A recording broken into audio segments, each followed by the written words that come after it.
నిన్న తుని మీటింగ్లో పవన్ కళ్యాణ్ గారు ఏం మాట్లాడారో విందాం.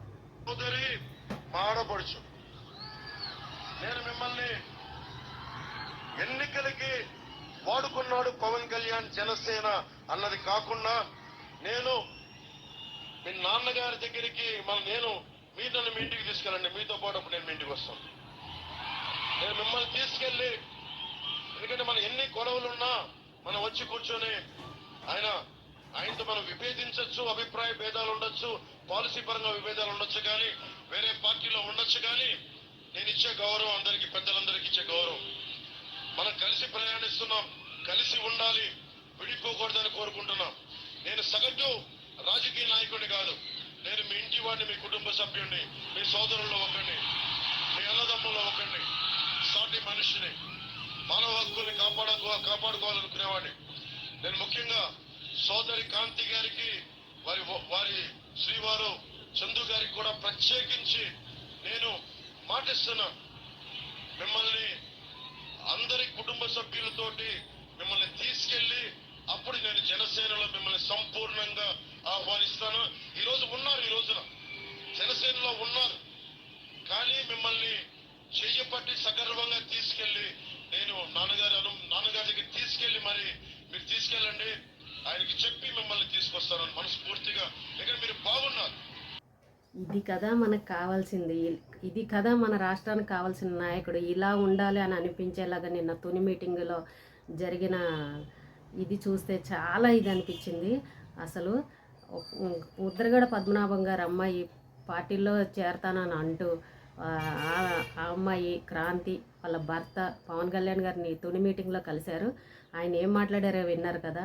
నా పార్టీ కంటే ముఖ్యం మీ తండ్రి కూతుళ్ళు మీరు కలవాలి, నేను వచ్చి మీ నాన్నగారితో మాట్లాడతాను, పెద్దవాళ్ళు నన్ను ఒక మాట అన్నా కూడా నేను దాన్ని తిరిగి ఇది రివర్స్లో విమర్శించే పరిస్థితి ఉండదు, అన్నా పర్వాలేదు, కానీ ముందు మీ తండ్రి కూతుళ్ళని కలపాలి, నాకు అలాంటి స్వార్థం లేదు, మీ తండ్రి కూతుర్ని విడగొట్టేసి నేను ఏదో చేయాలని. ఆయన ఒక కాపు నేతగా ఎన్నో సంవత్సరాలుగా పార్టీల కోసం కష్టపడిన ఆయన ఈరోజు ఎవరో మాటలు విని ఈ రోజున అలా మాట్లాడడం వల్ల నేను దానికి అంతగా ఏమీ బాధపడట్లేదు అని ఆయన ఎంత చక్కగా మాట్లాడారంటే, అదే వేరే పార్టీ వాళ్ళు అయితే కనుక ఈ పార్టీకి శుభ్రంగా కండువాలు కప్పి తన పార్టీలోకి తీసుకుంటారు. అలాంటిది ముందు తన పార్టీ గురించి ఆలోచించకుండా నా కుటుంబం గురించి ఆలోచించారు.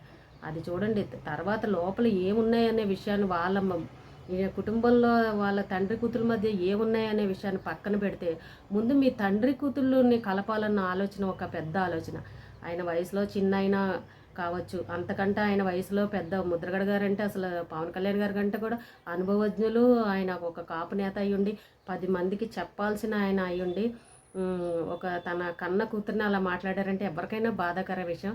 అలాంటి దాన్ని కూడా పవన్ కళ్యాణ్ గారు నేను మీ ఇంటికి వచ్చి మీ నాన్నగారితో మాట్లాడతానని చెప్పారు చూసారా. అది అండి అసలు నాయకుడికి ఉండాల్సిన లక్షణాలు.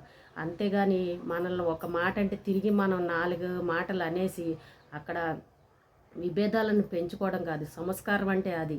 ఒక నాయకుడికి ఉండాల్సిన లక్షణాలు అయితే అవి. అదే మనం చూస్తున్నాం కదండి, ఎలాంటి బూతులు అయితే మాట్లాడు ఎమ్మెల్యేలు కానీ మంత్రులు కానీ మైకుల ముందర ఎలా మాట్లాడారో కూడా మనం అసెంబ్లీలో కూడా వింటూనే ఉన్నాం. కానీ ఈయన ఒక స్టేజ్ పైన ఒక మీటింగ్లో ఆయన అందరి ముందు కూడా ఆయన ఎంత సంస్కారంగా మాట్లాడంటే ఒక పెద్ద మనసు చేసుకొని, అదండి అలాంటి ఆయనండి. ఆయన సొంత డబ్బులు ఖర్చు పెట్టుకుని వస్తున్నాడండి, ఆయన ఆస్తులు కూడా అమ్ముకున్నాడండి. ఇంకెంతకంటే ఆయన రుజువు, నేను ప్రజల్ని బాగా పాలిస్తానని అనడానికి ఇంతకంటే రుజువు సాక్ష్యాలు ఏం కావాలి చెప్పండి. ఇప్పటి వరకు వచ్చిన నాయకులు ఎవరైనా అలా ఖర్చు పెట్టారా? వాళ్ళ సొంత ఆస్తులు అమ్ముకొని సొంత డబ్బుల్ని రైతులకు కానీ ప్రజలకు ఖర్చు పెట్టి ఎవరైనా వచ్చారా? కానీ ఈ 10 సంవత్సరాల్లో ఆయన సొంత డబ్బులే కదండి ఖర్చు పెట్టుకున్నారు. ఆయన సినిమాల మీద సంపాదించుకునే కదా, ఆయన చెప్తూనే ఉన్నారు కదా, మనకు కనబడుతూనే ఉంది కదా. మరి ఇంతకంటే సాక్ష్యం ఏం కావాలండి?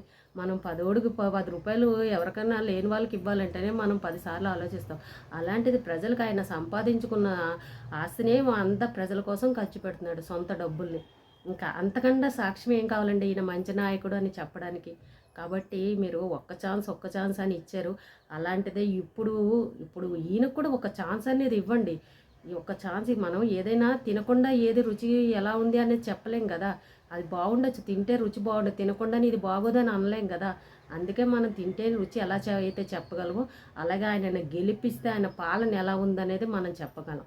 కాబట్టి ఇప్పటివరకు అన్నీ చూసాం కాబట్టి ఇప్పుడైనా ఆయనకు ఒక ఛాన్స్ ఇచ్చి, ఒక అవకాశాన్ని ఇచ్చి, ఈ రాష్ట్ర అభివృద్ధికి అందరూ భాగస్వాములు కావాలండి. అలాగే ప్రతి ఒక్కరు కూడా కష్టపడుతున్నారు. టీవీ ఆర్టిస్టులే కానీ, సీరియల్ వాళ్ళే కానీ, ఈ సినిమా వాళ్ళే కానీ. పాపం నిజంగా ఎండ అయితే ఇంట్లోనే ఉండలేని పరిస్థితిలో ఉంది. ఎండ 47 డిగ్రీల దాకా ఉంది. అసలు ఇంట్లో కూడా ఉండలేని పరిస్థితి. అలాంటిది వాళ్ళు ఈ ఎండలో ప్రచారానికి తిరుగుతున్నారు. అసలు నిజంగా వాళ్ళకి చాలా చాలా ధన్యవాదాలండి. ముందు మీ ఆరోగ్యాలను కూడా పక్కన పెట్టి ఒక అభిమాన నాయకుడి కోసం గెలవాలన్న తపనతోటి, మీ రాష్ట్రాన్ని బాగుపరచాలన్న తపనతోటి మీరు అంత ఎండలో కష్టపడుతున్నారు. ప్రతి ఒక్కరికి ధన్యవాదాలు. అలాగే ఖచ్చితంగా మన పవన్ కళ్యాణ్ గారు గెలుస్తారు. కాబట్టి ప్రజలందరూ ఇలాంటి చిన్న విషయాలు కూడా మీరు గమనించాలండి. ఏంట్లే అని అనుకోవద్దు. పైగా దాడులు జరుగుతున్నాయండి. చూస్తున్నాం కదా, ఈరోజు గర్భిణీ మీద దాడి జరిగిందని చెప్తున్నారు. అలాగే అక్కడ సాయి ధర్మ తేజ్ మీద, తన మీద కూడా దాడి జరిగిందని చెప్తున్నారు. మరి ఇలాంటి సంఘటనలు ఇప్పటికి చాలా చూసేసాము. ఇంకా ముందు ముందు చూసే అంత ఓపిక ఎవరికి ప్రజల్లో లేదు అసలు. తన తీసుకున్న గోతులో తనే పడతారని అన్నట్టు అలాగా ఇంకా ఇలాంటివన్నీ చేసి బ్యాడ్ అయిపోతున్నారు తప్ప మంచి పేరు అయితే తెచ్చుకోవట్లేదు. కానీ ప్రజలు ఇంకా ఎన్నో రోజులు లేదు, ఇంకా ఒక వారం రోజులు కూడా లేదు. కాబట్టి ప్రజలందరూ ప్రతి ఒక్కరూ ఆలోచించి మీకు సరైన నాయకుడు ఎవరు అని బాగా ఆలోచించి మరి మీరు వేయండి. ఇంకా ఎండను కూడా లెక్క చేయకుండా కష్టపడి తిరిగి పార్టీ కోసం కష్టపడే వాళ్ళందరికీ ధన్యవాదాలండి. ఈరోజుకి ఇదే.